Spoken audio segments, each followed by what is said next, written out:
सरकार जल्दी एसआरओ 43 के तहत 2000 मामलों का निपटारा करेगी। आतंकवाद, बॉर्डर फायरिंग या बॉर्डर शेलिंग और एम्प्लॉइज की नॉर्मल डेथ केसेस के मामलों सहित कंपेशनेट अपॉइंटमेंट्स का इंतजार कर रहे युवाओं के लिए एक बड़ी राहत में जम्मू कश्मीर सरकार ने पिछले कुछ समय से लंबित लगभग 2000 एसआरओ 43 नियुक्तियों के बैकलॉग को क्लियर करने का निर्णय लिया है।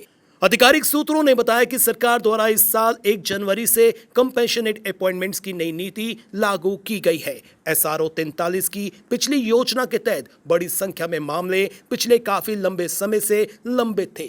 एसआरओ 43 के तहत आतंकवाद या बॉर्डर शेलिंग या बॉर्डर फायरिंग से संबंधित कृत्यों में मारे गए लोगों के परिजनों और सेवा के दौरान मरने वाले सरकारी कर्मचारियों के परिजन सरकारी विभागों में नौकरी के लिए एलिजिबल थे।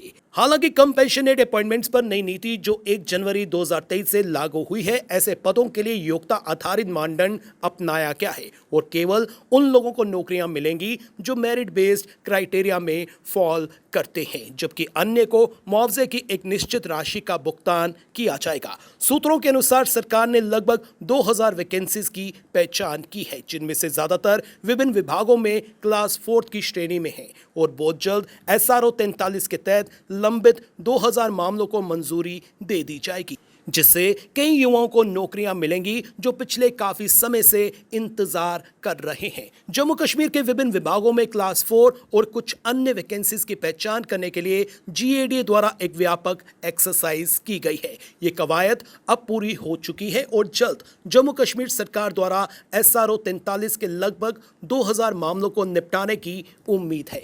सोर्सेस ने बताया कि सरकार के फैसले से न केवल 2000 जॉब्स जनरेट होंगी, बल्कि विक्टिम्स के परिजनों को भी बड़ी राहत मिलेगी जो लंबे समय से जॉब्स का इंतजार कर रहे थे। नई योजना जो पहले ही लागू हो चुकी है, वह सरकारी कर्मचारी के डिपेंडेंट फैमिली मेंबर्स को कंपनसेशन के आधार पर अपॉइंटमेंट या फाइनेंशियल एड देगी। नई योजना के तहत वैकेंसीज की संख्या और एलिजिबल उम्मीदवारों की मेरिट सूची सालाना तैयार की जाएगी और एलिजिबल कैंडिडेट्स को क्वार्टरली बेसिस पर नई योजना के तहत वैकेंसीज की संख्या और एलिजिबल उम्मीदवारों की मेरिट सूची सालाना तैयार की जाएगी और एलिजिबल कैंडिडेट्स को quarterly basis point based merit system में प्राप्त योग्यता के आधार पर कंसीडर किया जाएगा। प्रक्रिया को पूरी तरह से ट्रांसपेरेंट और अकाउंटेबल बनाने के लिए वैकेंसीज और मेरिट लिस्ट दोनों को सार्वजनिक डोमेन में डाल दिया जाएगा। कंपनसेशन ग्राउंड्स पर अपॉइंटमेंट्स विभाग में मल्टीटास्किंग स्टाफ या इक्विवेलेंट या फिर